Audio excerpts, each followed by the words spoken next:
Hello and welcome. My name is Jason. I'm the CEO of Stingray's Bookkeeping. My website is stingraysbookkeeping.com. I have a YouTube channel, Professor Stingray's Small Business Bookkeeping Made Easy. Earning a degree in accounting was more difficult to me due to my post-concussion syndrome issues. I was encouraged to take a long sabbatical, and I wrote my own autobiography, The Journey of Two Angels. It was written in a format of one extremely long creative writing session that lasted 7 months. I created a website, journeyoftwoangels.com. The full journal, as of 2025, is unpublished. I'm using the autobiography as source material. I'm creating several topic-specific sub-books under the series title of Two Angels. Both Two Angels, My Life with CTE. I cover TBI, post-concussion syndrome, and CTE. This is a first-person account of my healing from a concussion in 2008 that was a brain scrambling. I have severe post-concussion syndrome, and I go into great detail. Chapter 1 is the CTE medical terminology. Chapter 2 is I was learning how my brain works. I'm dyslexic, so I was taught how my brain learns and stuff like that. Chapter 3 is my 2 major concussions, about the accidents and what happened. Chapter 4 is my life coping with CTE the first few years after the concussion and the healing. Chapter 5 was my healing injuries through brain therapy. I've been doing a lot of work the last 5 years, and I think that's helped my brain heal. Chapter 6 is my abilities lost due to the concussion TBI. I go through exactly what has changed, because since I know my brain so well, I know what I lost. Chapter 7 is the phoenix rising from the ashes. I lost my life, I lost my career from the last concussion, and I'm trying to rebuild something out of it. I could not think of a better metaphor than a phoenix rising from the ashes. Two Angels, the Unheard Voices of CTE. These are 8 athletes that gave their lives for CTE research. Their deaths were seen as suicides for depression or money woes, and their real reason, their voice is unheard. The real reason was for CTE research. These 8 athletes were our heroes. We cheered them on Sundays or on Saturday nights for the wrestling. They were our heroes on the field. They were our pillars of the community off the field. I think they were heroes leading the research in CTE. And I wanted to give their voices a lasting voice so they can be heard through many years.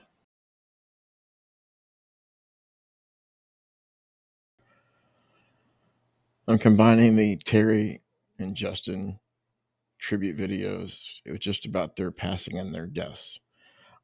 I had covered the other athletes and their education, their families, and their backgrounds. Like Dave Duerson went to University of Notre Dame. I talked about their financial problems and their business they were running before their deaths. When I got down to Justin and Terry, their deaths were very disturbing. Justin's death was very disturbing to me. So when I got to Terry, I only covered him and his suicide by antifreeze. And Justin drove his truck into an 18-wheeler on the wrong way in a freeway. So I did not do any background on Justin or any background on Terry. I only talked about their deaths and how it was related to CTE and post-concussion syndrome and dementia.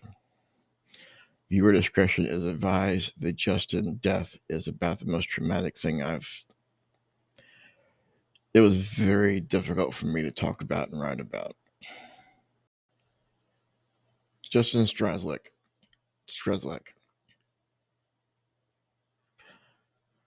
I covered in my autobiography 8 athletes under the title of Unheard Voices. I want to talk about their deaths, and all those athletes are under the viewer discretion advised, talking about players' deaths, suicides, and brains being donated to science.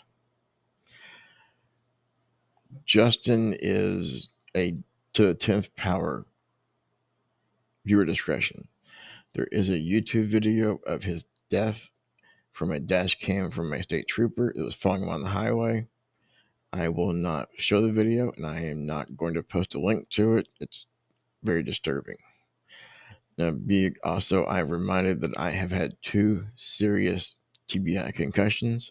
I suffer from this condition, the post-concussion syndrome, and have been diagnosed with CTE also. So this scene with Justin was very disturbing for me to watch. One of the hardest ones I've seen. So viewer discretion is advised.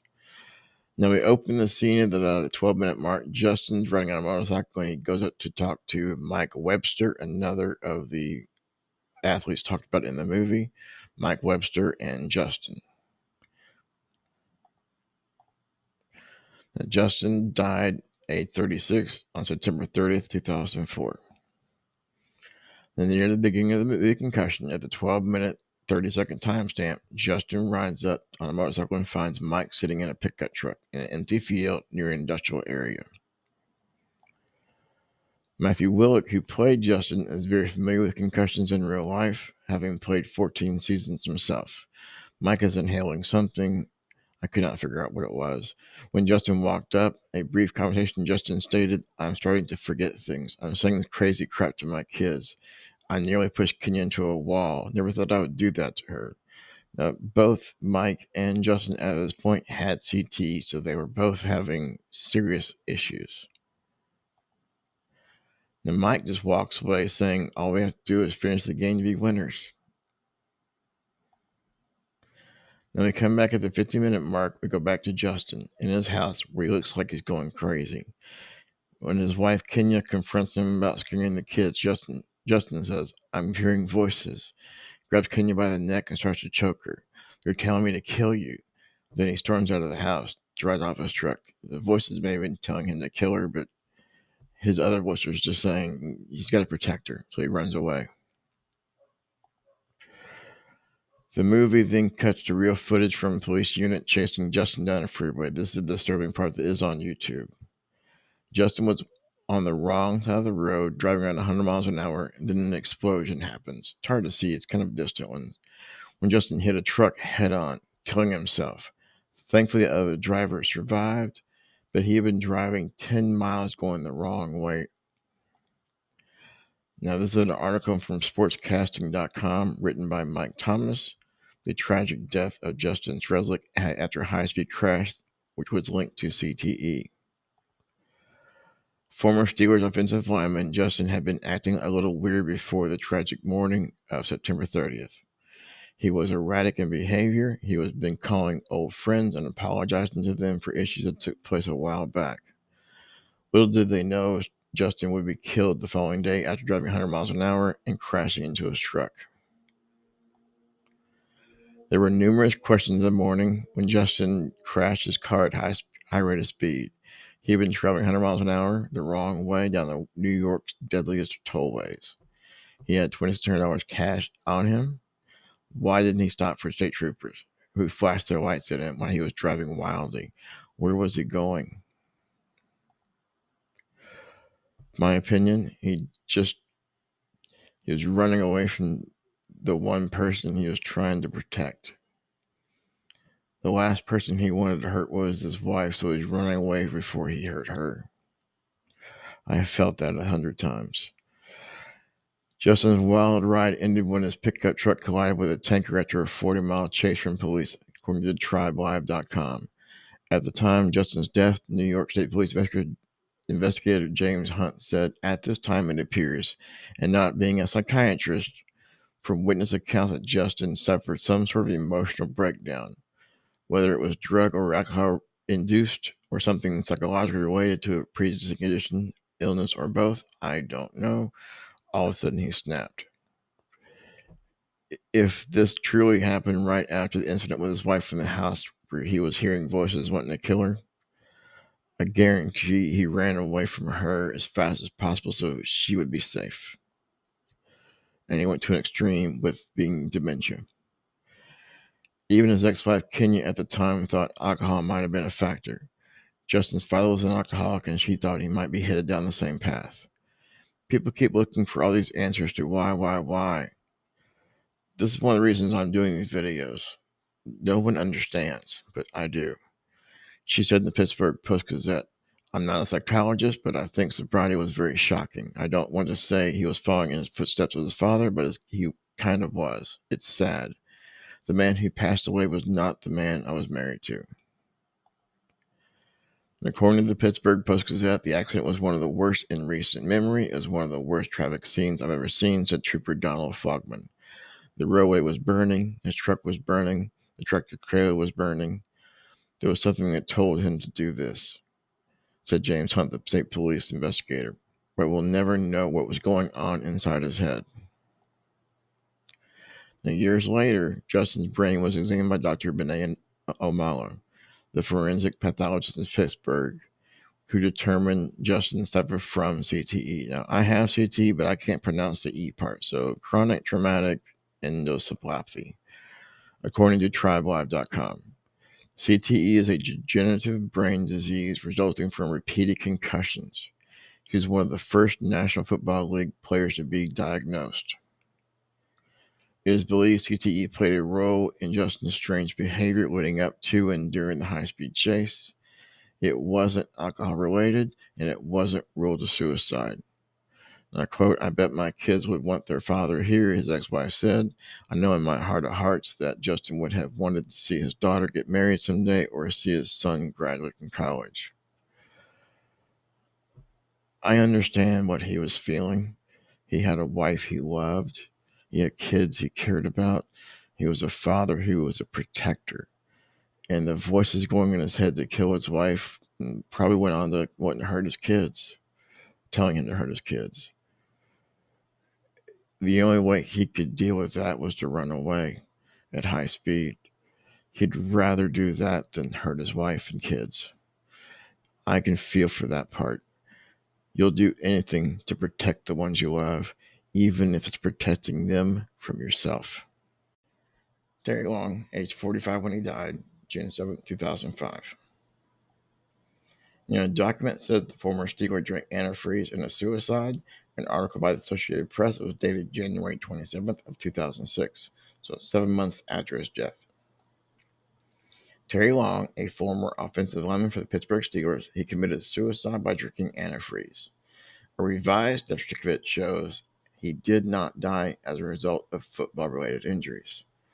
This points out the unheard voices right here, like a beacon, like a North Star in that night sky. The death certificate shows he did not die as a direct result of football-related injuries. They were blaming depression and antifreeze.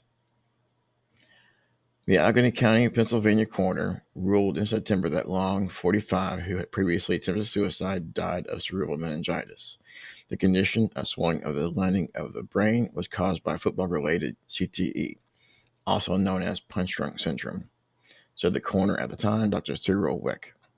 Now, he is played by Albert Brooks in the Will Smith movie Concussion. A revised death certificate, which Weck office never publicly announced, was filed October 19th, listing the manner of Long's death as a suicide from drinking antifreeze. They're choosing antifreeze, depression, previous suicide attempt, CTE. They're guessing at why. The ruling was changed when an outside laboratory test on lung tissue and urine showed they contained ethyl glycol, the active ingredient in antifreeze, the county official says. It was a way of committing suicide without destroying his own brain. Joseph Dominic, chief of operations at the medical examiner's office, said yesterday that the antifreeze was what caused the swelling of the brain and the brain lining, and that the football-related brain injuries were a contributing factor to the death. Again, this is wrong.